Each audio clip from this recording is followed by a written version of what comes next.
Assalamualaikum warahmatullahi wabarakatuh. Bismillahirrahmanirrahim. Alhamdulillahi rabbil alamin. Allahumma sholli ala sayyidina Muhammadin wa alihi wa sahbihi ajmain. Amma ba'du. Saudara-saudaraku sebangsa setanah air yang saya cintai, saya banggakan, pada video sebelum ini saya angkat terkait dengan adanya voice note yang diduga milik dari Abu Bakar Ba'asyir, mantan napiter dari Solo, pesantren Nguruki. Ternyata benar bahwa hal itu sudah dikonfirmasi oleh pihak keluarga bahwa suara itu memang suaranya Abu Bakar Ba'asyir. Nah, karena sudah dikonfirmasi oleh pihak keluarga Abu Bakar Ba'asyir, maka berikut ini akan saya tampilkan secara lengkap voice note dari Abu Bakar Ba'asyir tersebut. Pilpres itu bukan ideologi, tapi itu adalah alat. Maka kalau memang tujuan kita ikut Pilpres untuk membela Islam, itu boleh. Jadi kita perlu mengikut Pilpres ini untuk membela Islam. Caranya yaitu memilih presiden yang paham Islam.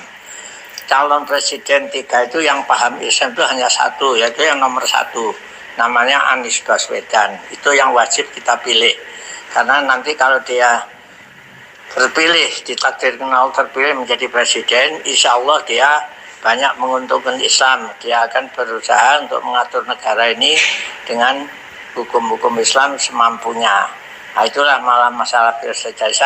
Saya berpendapat bahwa kita harus mengikuti Pilpres ini, tapi tujuan kita untuk Islam, bukan untuk mengikuti undang-undang negara, bukan. Tujuannya adalah untuk memanfaatkan Pilpres itu untuk kepentingan Islam, yaitu dengan cara memilih calon presiden yang paling paham Islam, yaitu calon presiden nomor 1. Jadi agar supaya semua umat Islam diberitahu itu, jangan sampai tidak memilih, ya harus memilih. Tapi nomor 1 yang harus dipilih, jangan yang lain. Tujuannya untuk kepentingan Islam, tujuan kita untuk membela Islam supaya Islam ini tetap terawat dengan baik. Sekian apa yang perlu saya terangkan. Alhamdulillah, Allahu a'lam.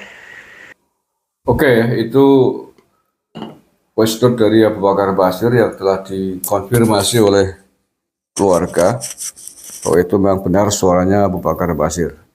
Oke, sebelum saya lanjutkan, saya baca dulu konfirmasi dari pihak keluarga. Ini sudah diangkat oleh Detik ya, hari ini Senin 15 Januari 2024. Anak benarkan rekaman Abu Bakar Ba'asyir dukung Anies Cak Imin. Ustadz Abu Bakar Ba'asyir mendukung paslon nomor urut 1 Anies Caimin Pilpres 2024. Dukungan Abu Bakar Ba'asyir terhadap Anies Caimin beredar di sebuah rekaman suara yang dibenarkan oleh putranya. Dilansir Detik Jateng pada hari Senin, rekaman suara tersebut beredar di akun TikTok @AnisVisioner. Dalam video rekaman suara tersebut, awalnya Abu Bakar Ba'asyir menyebut bahwa Pilpres itu bukan ideologi, melainkan sebagai alat dan seterusnya ya. Seperti yang tadi di voice note itu. Kabar dukungan Ustadz Abu Bakar Ba'asyir kepada paslon nomor 1 Anies Baswedan dan Muhaimin Iskandar dibenarkan oleh putra Abu Bakar Ba'asyir, yakni Abdul Rahim. Dirinya membenarkan bahwa suara rekaman tersebut adalah Abu Bakar Ba'asyir. Iya benar, katanya dihubungi Detik Jateng hari Senin. Iim, sapaan akrabnya itu, menjelaskan alasan Abu Bakar Ba'asyir mendukung Anies Muhaimin di Pilpres 2024. Menurutnya, Abu Bakar Ba'asyir mendukung Anies lantaran melihat sosok yang bisa dipercaya untuk memimpin Indonesia. Ya, karena beliau melihat bahwa dari paslon-paslon yang ada, sosok yang tampaknya bisa dipercaya untuk memimpin Indonesia ke depan hanya nomor 1. Itu keyakinan beliau, katanya. Oke, itu konfirmasi dari pihak keluarga. Selanjutnya ingin saya tegaskan kembali, karena ini sudah dikonfirmasi oleh keluarga, oleh anaknya langsung, bahwa itu benar suaranya Abu Bakar Ba'asyir, maka ini menjadi penekanan yang lebih keras lagi, lebih tegas lagi bahwa sangatlah berbahaya. Ini yang belum kita konfirmasi adalah bahwa semangat Abu Bakar Basir tadi mewajibkan, ya, sekali lagi mewajibkan untuk memilih Anies Baswedan karena dianggap yang paling paham agama Islam. Dan oleh karenanya ketika nanti terpilih menjadi presiden, Anies Baswedan akan memimpin negara ini berdasarkan hukum-hukum Islam. Nah, ini apakah hanya harapan atau pendapat sepihak dari Abu Bakar Basir, ataukah memang sudah ada rembukan, sudah ada kesepakatan atau MOU dengan Anies Baswedan? Ini yang belum kita tahu, karena itu videonya voice note-nya pendek dan tidak ada penjelasan tafsir lebih jauh tentang itu. Seandainya itu hanya harapannya dari Abu Bakar Basir saja, mungkin tidak terlalu mengkhawatirkan. Karena kita semuanya paham, semuanya tahu bahwa Abu Bakar Basir, seorang mantan napiter, memang orang tokoh pentolan yang selalu memimpikan adanya daulah Islamiyah, negara Islamiyah, khilafah Islamiyah, yang menurutnya bahwa negara ini harus diatur dengan dasar-dasar syariat Islam. Itu sebagai sebuah konsekuensi keinginannya ingin Indonesia berdasarkan aturan Islam dengan bentuk daulah Islamiyah atau negara Islam, negara khilafah. Kalau makanya karena negara kita, negara Pancasila, negara kesatuan yang punya haluan negara yang sudah kita sepakati bersama, tidak seperti yang diinginkan oleh Abu Bakar Basir. Sampai hari ini Abu Bakar Basir masih belum mau mengakui undang-undang negara kita. Sama seperti tadi dia sampaikan, kalaupun dia mengikuti pemilu, pengikutnya mengikuti pemilu, ikut nyoblos di Pilpres, maka bukan karena mengikuti undang-undang negara, tapi karena ingin memanfaatkan pemilu ini untuk kepentingan Islam, untuk membela Islam dengan mengajukan Anies sebagai alatnya dalam Pilpres 2024.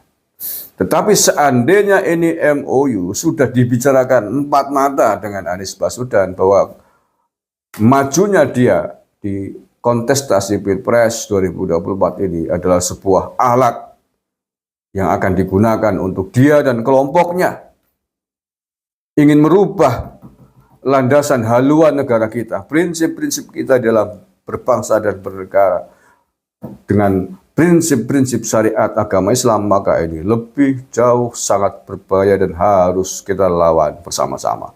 Tidak boleh ada satu orang pun, kelompok manapun, siapapun yang boleh mengotak-ngatik dasar negara kita. Prinsip-prinsip kita di dalam berbangsa dan bernegara. Undang-Undang Dasar Negara 45. Semuanya adalah harga mati yang harus kita pertahankan sampai kapanpun. Sampai titik darah penghabisan. Karena itu adalah kesepakatan para pendiri bangsa yang tidak boleh diutak-utik, yang tidak boleh dirubah oleh siapapun. Itulah yang disebut dengan NKRI, harga mati. Bentuk negara kesatuan Republik Indonesia adalah harga mati. Tidak boleh ditawar-tawar, dirubah dengan sistem syariat agama manapun. Tidak hanya Islam, tapi agama manapun.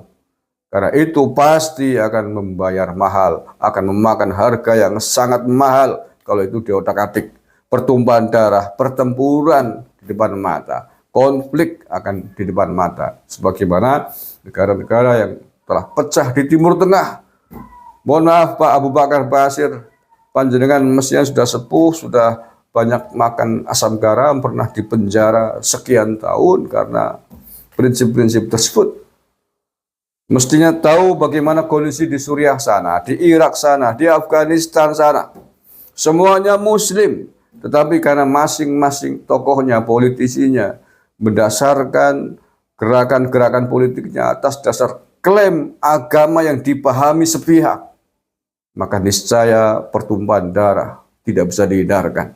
Karena agama dipahami oleh satu orang, dipahami oleh orang lain, niscaya akan menghadirkan tafsir-tafsir dan pemahaman yang berbeda. Pemahaman ini kalau kemudian dipegang kekeh oleh masing-masing tanpa ada kompromi, maka pasti akan terjadi benturan dan perang saudara. Dan ini tidak boleh terjadi di tanah air.